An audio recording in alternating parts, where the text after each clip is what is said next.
Welcome to Thriving Your Love, a podcast where we will guide and help you improve your most precious relationships in life.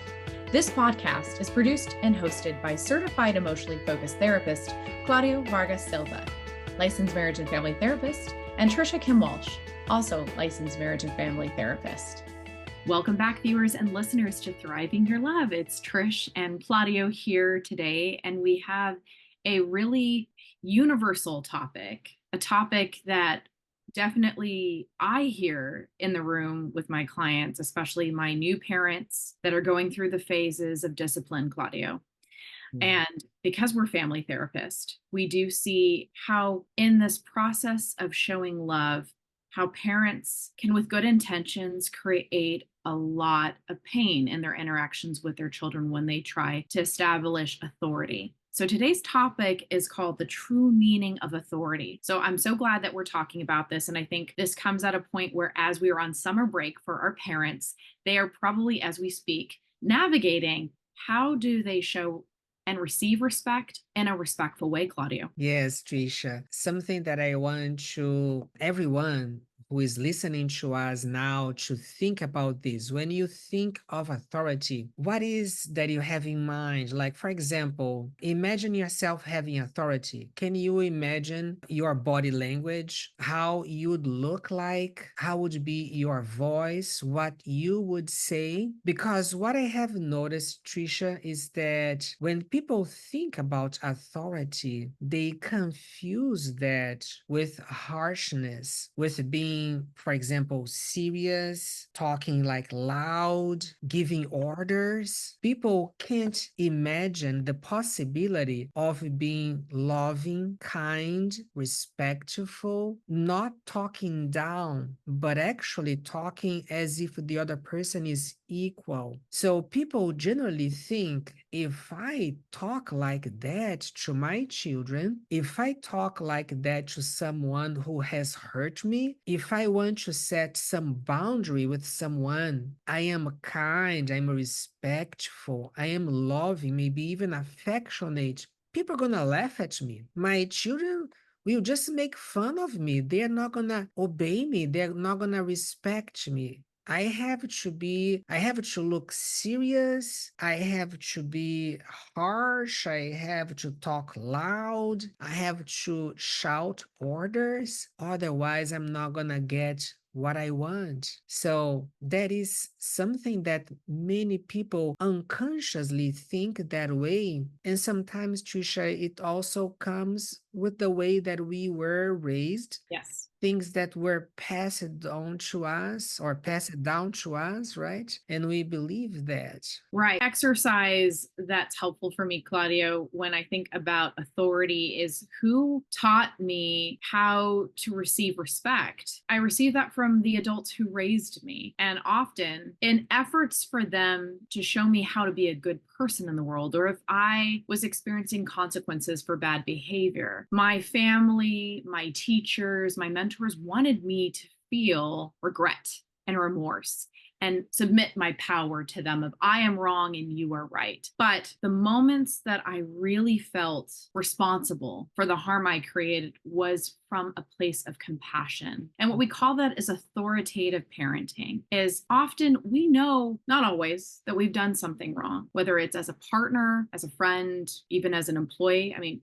I'm sure, Claudio, you can reflect that the moments of me as a therapist in the room when I've not gotten it right with a client, you can know it, you can feel it, and there can be this defensiveness. So that's what plays into this when the consequences and the authority come across as punitive. And then it enhances the shame and the embarrassment that causes us to shut down. And what do we do when we shut down? We get angry. We get very upset because we don't want to feel more pain than we're already feeling by disappointing the people that we love, that we respect, that we want to earn their respect. Very rarely, Claudio, in my experience as a family therapist, have I ever heard a child not want their family members to be proud of them? I would actually argue the one thing that matters more than anything in the world for them is that they make their family proud. So anything that exerts, that deters from that, they feel badly. But how different it is to be warm and kind and patient than it is to have a stern voice, a shaming voice. Mhm. also a reminder of I have the power and you don't. And that does not go well. In fact, we know what happens, right, Claudio, is that leads to a cycle. Even as we talk about couples, there is a same dynamic of what can happen when authority goes wrong. The authority of I'm wanting you to respect me, but I'm not respecting you in the process. Mhm. Yes, and sometimes when we are doing that, we don't realize that we are not respecting Yes.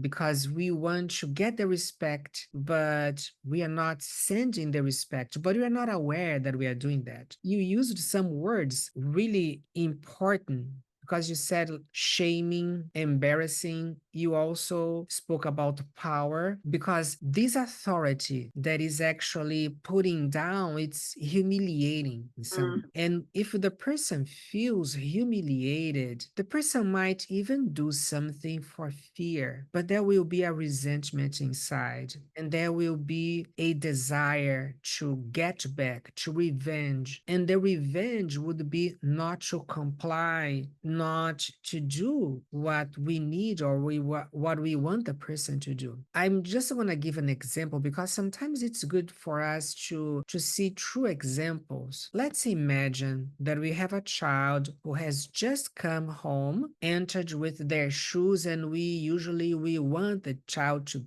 take the shoes away when they get home, right? And they put somewhere that we might have some special place to put shoes. And then the child just enters the home and they say, "Hey, what is happening here? Don't I tell you so many times that you have to take your shoes? Take your shoes right now and put there." We can see we might feel angry because we might be telling this child over and over for years, right? And they keep on doing that. And we think that if we said once and twice and the child doesn't do it, we shouldn't be kind anymore or respectful. The thing is that children sometimes they take a while to learn things and to obey. And the thing is that we will have more power if we sound more respectful, kinder, loving. "Hey, honey, you forgot to take your shoes away. Can you do that, please? Can you put in that place?" Please. I used the word honey and I used the word please, and I spoke in a voice, in a tone of voice that is respectful, loving, even affectionate. But some people, or many people, don't believe that they can be like that and they are going to have authority. They're going to have power because they think that the power is associated with harshness, with punishment. And this is a misconception because true power comes from respect, from kindness. Because if I treat the other person with respect and with kindness, I will bring the other person desire to give that back to me. So when I send kindness, the other person wants to give kindness back. And even children, because the thing is that children feel humiliated, they can feel put down. But then we think, well, they are in some way inferior because we are parents. They have to obey us. We have to take care of them. So we confuse sometimes hierarchy, positions of authority, we can confuse that with value, intrinsic value, because all of us have the same value. No one is superior, no one is above, no one is down. So we can have differences in terms of hierarchy,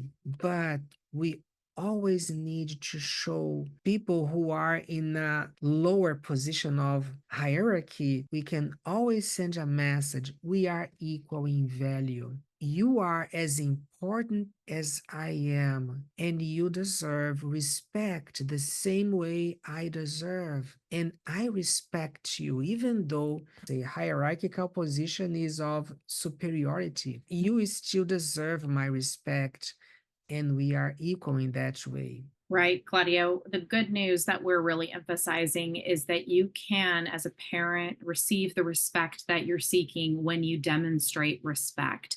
It's profound, it's powerful, and it lasts for a lifetime. It's a reminder that when you demonstrate that respect, You don't have to do the things that you may have seen when you were growing up. With every change of generation, we learn, right, Claudio? I think we can all agree, depending on which generation you grew up in, authority often was punitive. There are consequences, and they could be very harsh across the board, culturally wise, spiritually wise, even from a leadership or dictatorship or monarchy, that we see that to be strong or to be powerful was to demand and to be aggressive and punitive. And we are in a very different way, different place, thanks to the great works of John Bowlby and Harry Harlow. We've really seen the sciences of love from Sue Johnson, that we're reminded that we have a new way. We have a better way. We have a compassionate way. And then the reminder in our work, right, Claudio, of emotionally focused therapy is to go slow,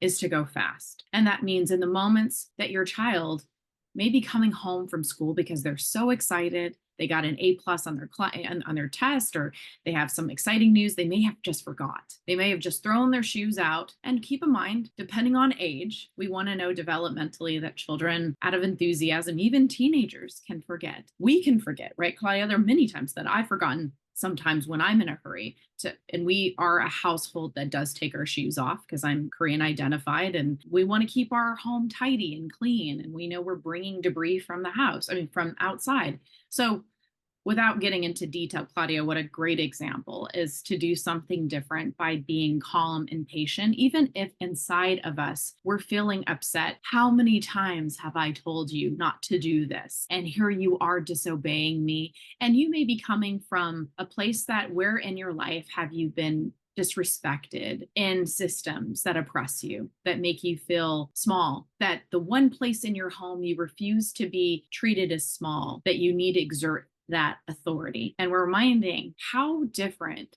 it is, how healthy it is, how empowering it is to know there is another way and you will get a better result. That children, teenagers, young adults, partners, family members will really respond to authority with kindness. And kindness does not mean weakness. And it doesn't mean that you're submitting your power, releasing your power. In fact, you're gaining power back by demonstrating this is how we take great care of our home. And this is how I'm taking good care of our relationship by holding you accountable in a respectful, compassionate way that listens, that doesn't say it's my way, my roof, my home, only I get to talk. Because guess how fast that's going to end up causing a rift of disconnection. And something that I see that we struggle sometimes is that when our children misbehave or when someone does something that is hurtful, we also feel humiliated. Sometimes we have a misconception that if someone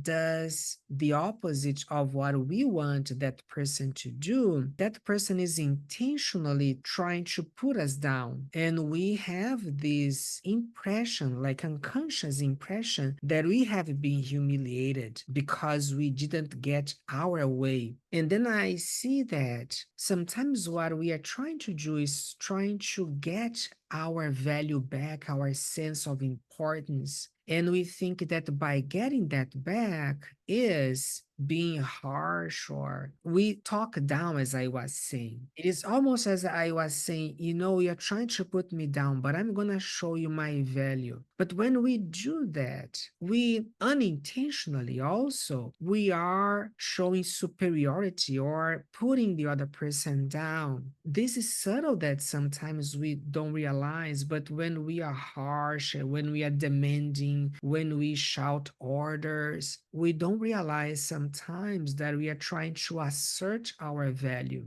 because we don't believe in that value, because we are not sure that we have that value and we need to prove in some way.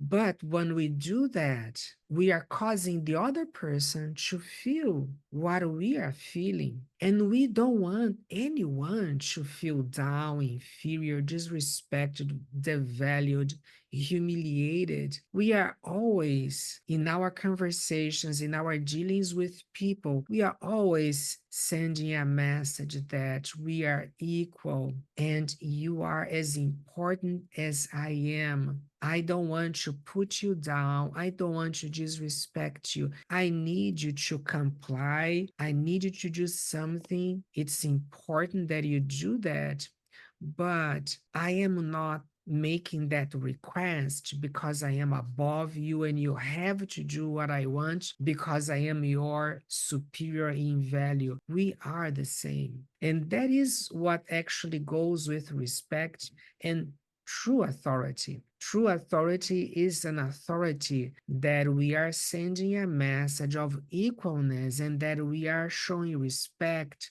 and that we are really helping the other person believe in themselves, believe in their value. And this will help that the other person will want really to comply. And the other person is not going to be in a position of resistance that they will not want to do what we want because they want to prove that they are not inferior. So this is something that really is very healing. And if we do this with children, they will take that to their adulthood. And this is going to be something that they will do even spontaneously because they will know how to be assertive in a way that they show respect, kindness, equalness, and they send a message of love. Yes, Claudia, that's beautiful. I don't feel like I can add any more to that because it really does capture what the truth and real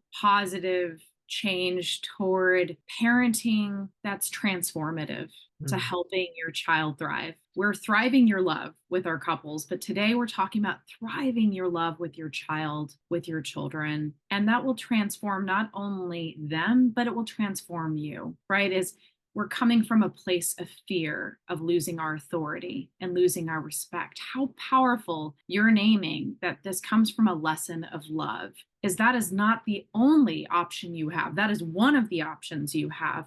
But how harmful is that to you? Because is that really what a parent wants, is to be in the fight? The answer is no. We are already in a world that fights too much. What we need, which is not a surprise for anyone listening and watching, is we need more love.